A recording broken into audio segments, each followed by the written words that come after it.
marhaban da lalai zuwa sabuwar shekarar 2022. Gidan talabijin na Abubakar Rimiyar TV Kano ya yi shiri tsaf domin ci gaba da gwangwaje ku da tsoffi da kuma sabbin shirye-shiryen.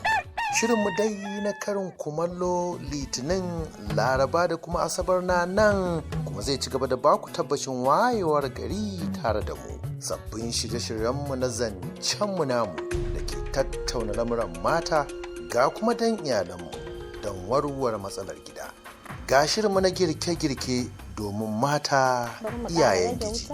Shirye-shiryenmu na tattaunawa da baki kamar su ranar wanka, ƙwaryar kira. Gaskiya kin ga ita jam'iyyar mata arewa tun da aka kafa ta da ta yi tsawon 45 minutes. The 45 minutes program that we will use to discuss some of the critical issues surrounding us. Da kuma dan iyalanmu ga shirye-shiryen addinin musulunci kamar su fasalu. ta auren ɗaya ya rasu ta auren ɗayan ya shi ma ya rasu ta Mumbarin musulunci da afalal juma'a.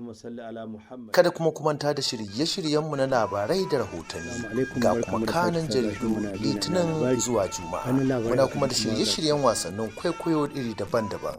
Za kuma mu dawo muku da wasan kwaikwayonmu na gidan mato. Kishin din labari zan zo in gaya maka. Wallahi.